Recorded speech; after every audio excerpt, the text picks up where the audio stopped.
Hello, ladies and gentlemen, the Green Raven here. Today we are going to be reading a book.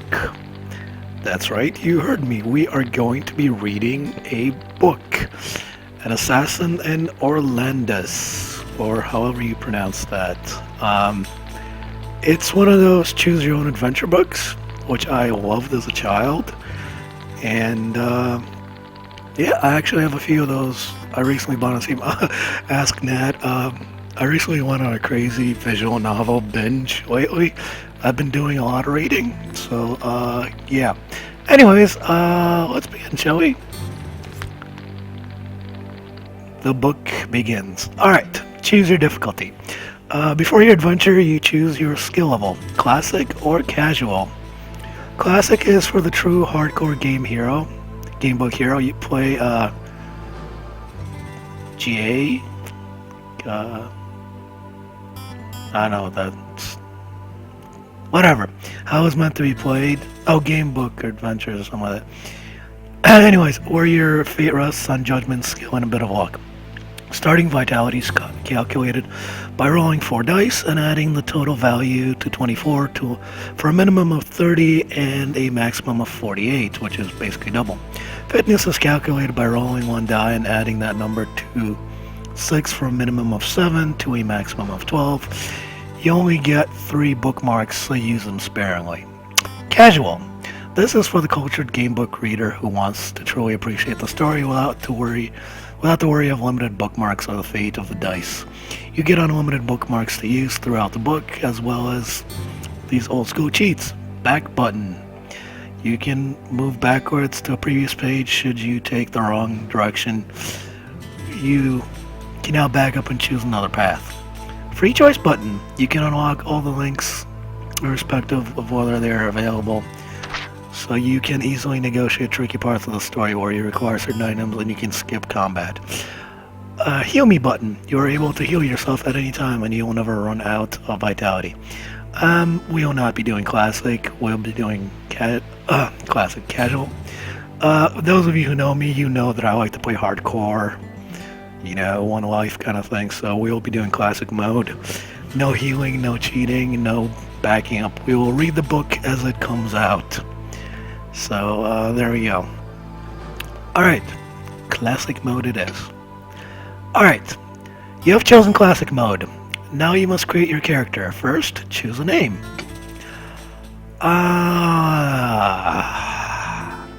Poopy.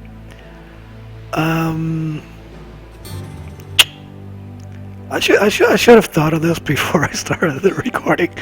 I'm sure Nat, if Nat's watching this, she's laughing her ass off. Yeah.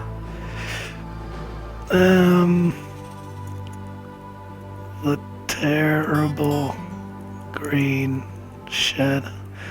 Alright,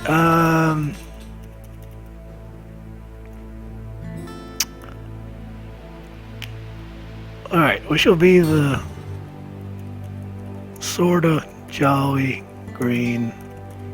Damn it! Alright,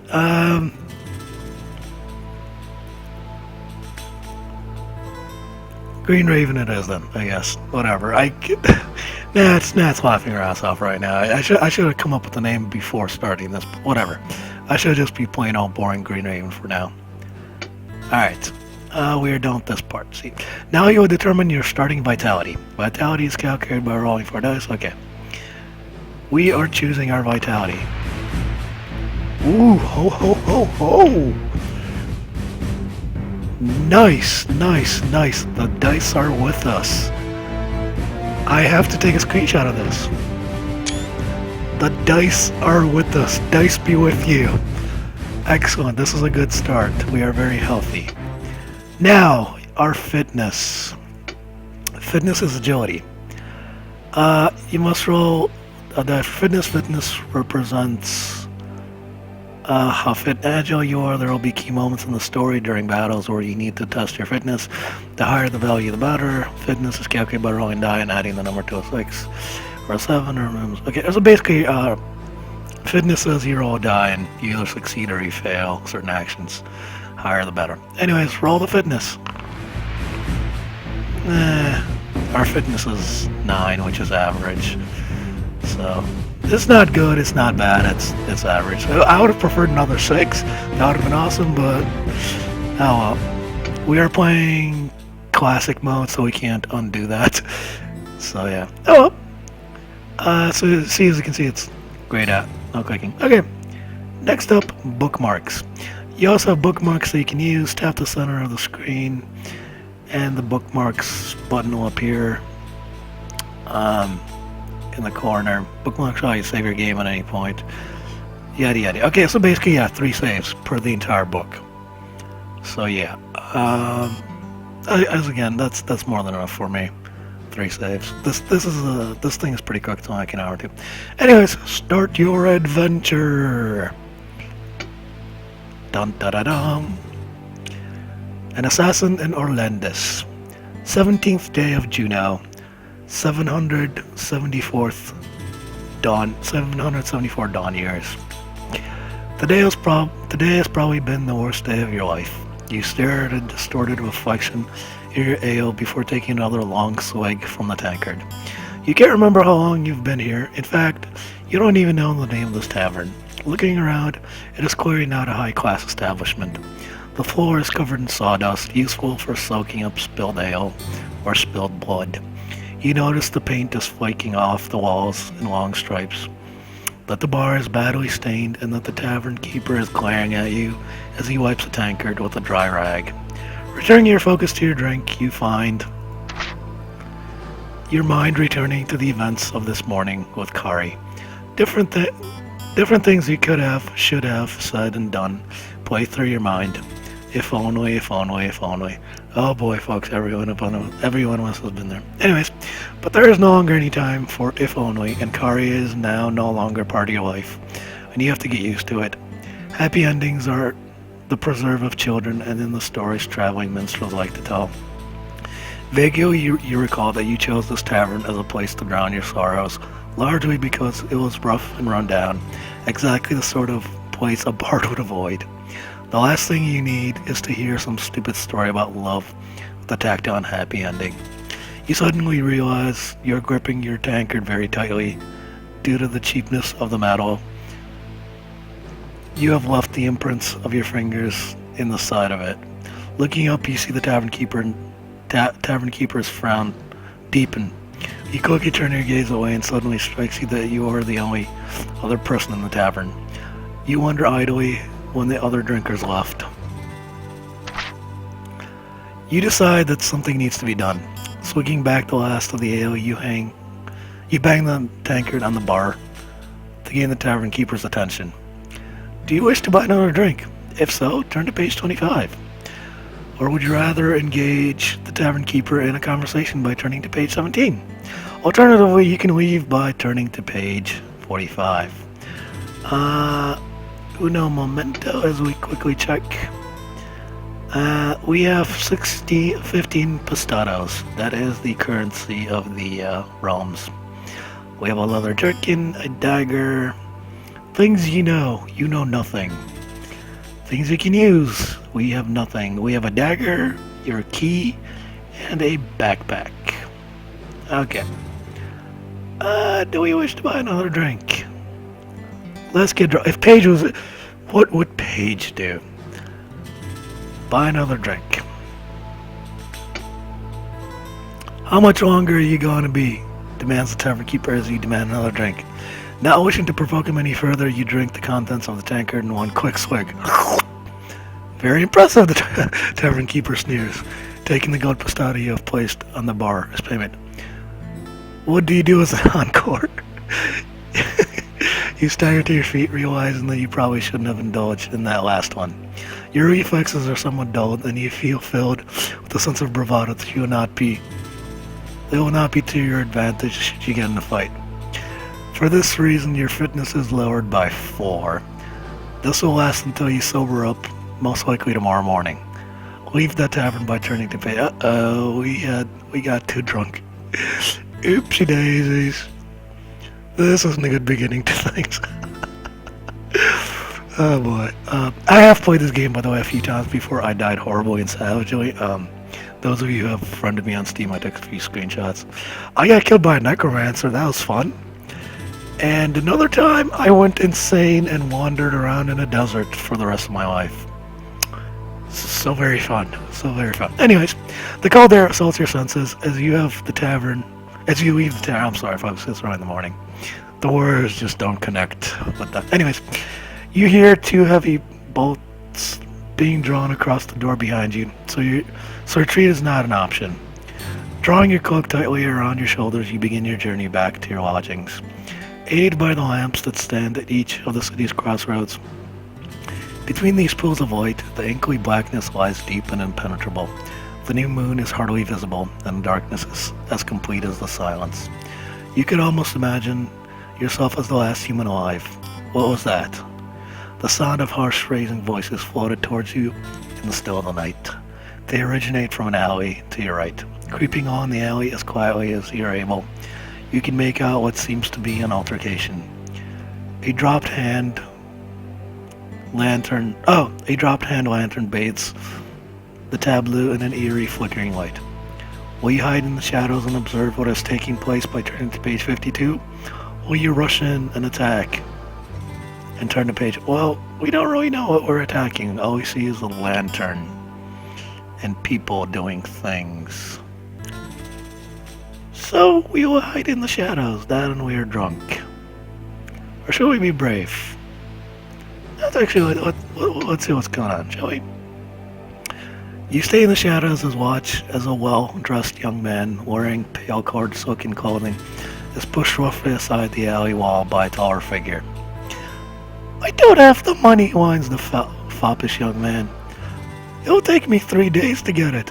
The taller figure steps forward and flickering light falls on his expensive-looking garb. He sports a fashionable goatee beard, which frames his features with quiet menace.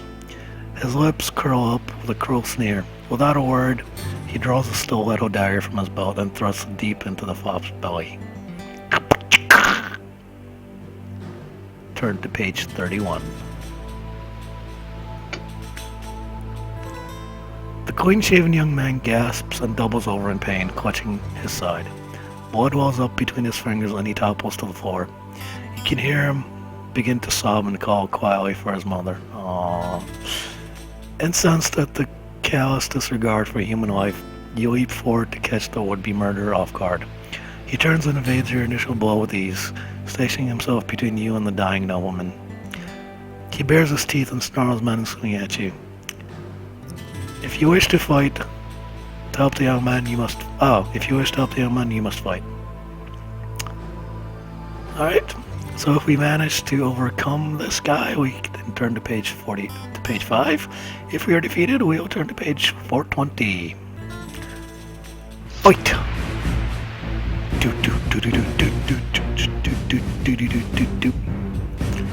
Combat options.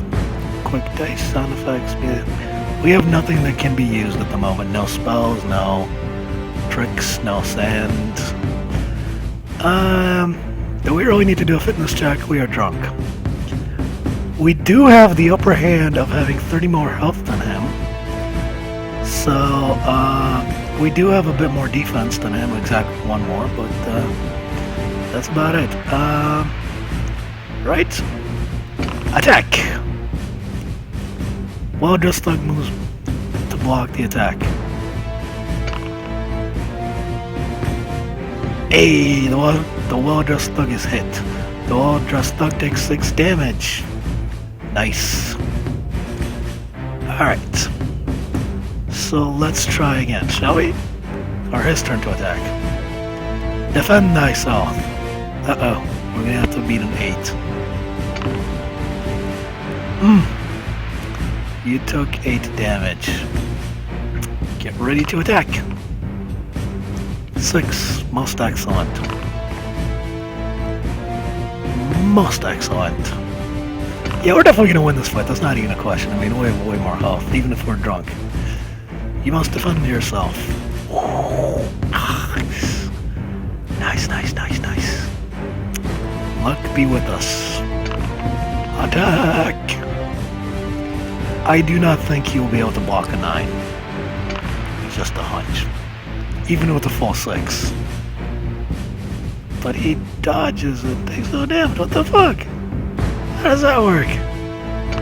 Alright, whatever. You must defend yourself. Okay. That worked out rather well. Attack! Oh, that can't be good. You deal a crushing blow. That's funny. Once. That's embarrassing. Nah, that's just embarrassing. I need to take a screenshot, folks. That's just embarrassing. Alright. Excellent. You have managed to beat him. Turn to page 5. Your final blow is a telling one, bringing swift retribution to the murderer. During your struggle, the young nobleman's sobs were becoming less and less pronounced. As your final punch brought death to the well-dressed man, the young nobleman also breathed his last. Aww. You stand alone in the darkened alley, alongside the corpse of 2 wealthy young men. You remain still for some minutes, getting your breathing and heartbeat under control. You listen intently, but all is silent around you, so it would seem your struggle has not come to the attention of the Orlandian guard patrols. Your thoughts turn to the murdered young nobleman. What sort of trouble was he in to be so callously murdered? If you'd like to search the bodies, turn to page 21. If you would prefer to retire to your lodgings and investigate the matter in the morning, turn to page 58. Alright folks. Moment of decision. Do we just leave this thing alone? Or do we go for the searching? Let's go ahead and search. You efficiently rifle through the pockets of the tall, well-dressed man, but find little of value save for a stiletto dagger, which you take. Ha ha ha ha. He's carrying no money and no means of identifying it. He's a hired thug assassin. You know, he's not gonna be. You turn your attention to the young nobleman, checking for any information as to his identity. You'll quickly notice that his purse is expensively embroiled with strange characters that spell out 2 words: Ronos Fedor, presumably the name of this wealthy unfortunate. You are aware of a minor noble, Baron Fedor, who lives somewhere in the city. Was this his son and heir? Where does the Baron live, and how would you find such information? There are too many imponderables. A good night's sleep will certainly help you clear your head and focus your mind. Out of habit, you check the contents of the purse and find several gold pesetas. You also see a ring on the finger of the young Ronas. You see a ring on the finger of young Ronas' right hand. It is an insert with a circular piece of jade carved into the shape of an eagle, presumably the Fedor family emblem. Do you wish to take it? Okay, moment of decision. Do we rob a corpse? If you do not. Let us go ahead and leave it. I feel like we should leave it. Let him... Yeah, we should leave it. Leaving is a good thing. We shall leave him with this thing.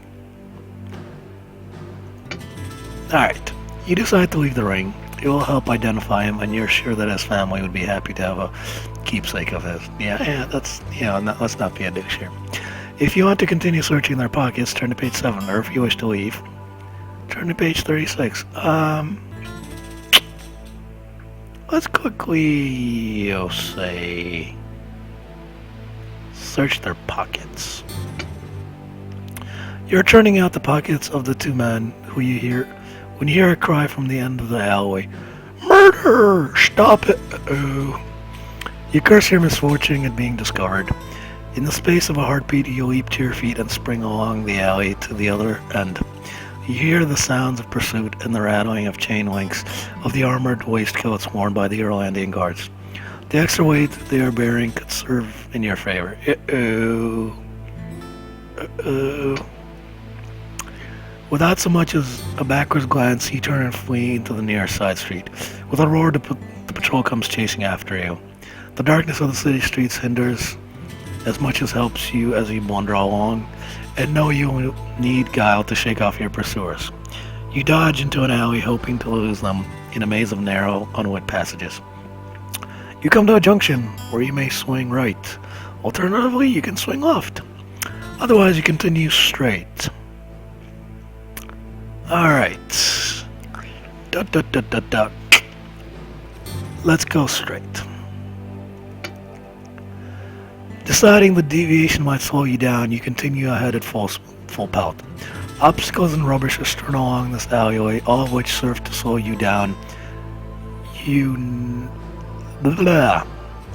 To slow you down as you nimbly skip around them. Behind you, the armored guards have no such worries. They plow through the refuse with ease, their shins protected by the metal armor they wear. In fact, their tenacity seems to be paying off, for they are gaining on you. Uh-oh. Will you turn sharply to your right along another alleyway, or would you rather continue straight in the hope of fewer obstacles ahead of you? Oh boy. Let's plow through. Hopefully something magical will happen here. You can almost feel the guards breathing down your neck, but your perseverance pays off. Their heavy armor is taking its toll on their endurance as they are slowly beginning to drop behind. Yes! Ahead of you, the alley seems to be clear of refuse and debris, allowing you to widen the gap between yourself and your pursuers. After several hundred yards, the alleyway makes an unexpected sharp turn to the left. Okay, we have to make a fitness check. You rolled an 11, which is no less than your fitness value of 5. Sadly, you failed a fitness check. What?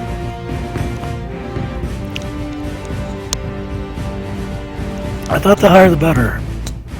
Or is it? I don't know, whatever. But it's all we failed. Oh well.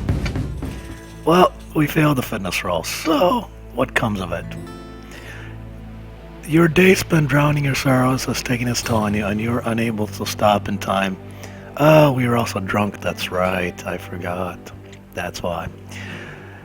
In time to take its toll as you're unable to stop in time as you bounce and career into the wall of a house. Ooh! You stagger to your feet, but your legs give way and you collapse to the ground. You're quickly surrounded by 3 angry guards with halberds. You cannot escape, and they vent their frustration on you by making them chase you across the city. After a savage beating, you lose 6 vitality points.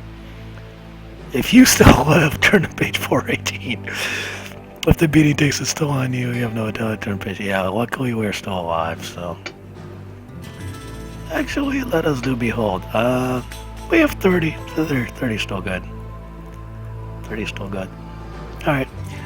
Your arms are quickly secured behind your back with rope, and you are roughly pushed and manhandled along the street. The patrol leader has a firm grip on your arm at all times, making escape impossible.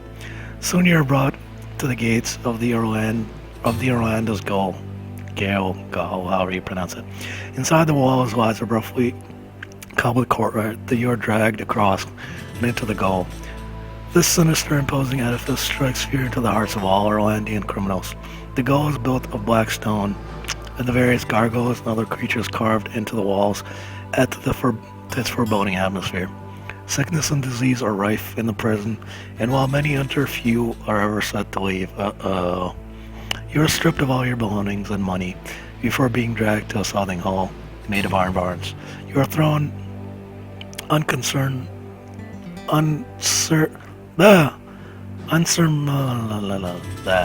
Sorry folks, early in the morning, my brain's not functioning. Inside, and the door clangs shut behind you. You hear the sound of a key in the lock before the contemptuous barking laugh of a goer recedes as he walks back to his post. Mwahaha. To one side of the cramped cell is a flea-infested heap of straw. All that passes for a bed in this cold. You decide to keep as far away from it as possible, eventually settling into a restful sleep. Turn to page 2. Let's quickly just check our... Yeah, we have no monies. We have nothing. We have nothing. We are drunk, though. We are very drunk. Let there be a lesson, children. Do not drink and fight. And stuff.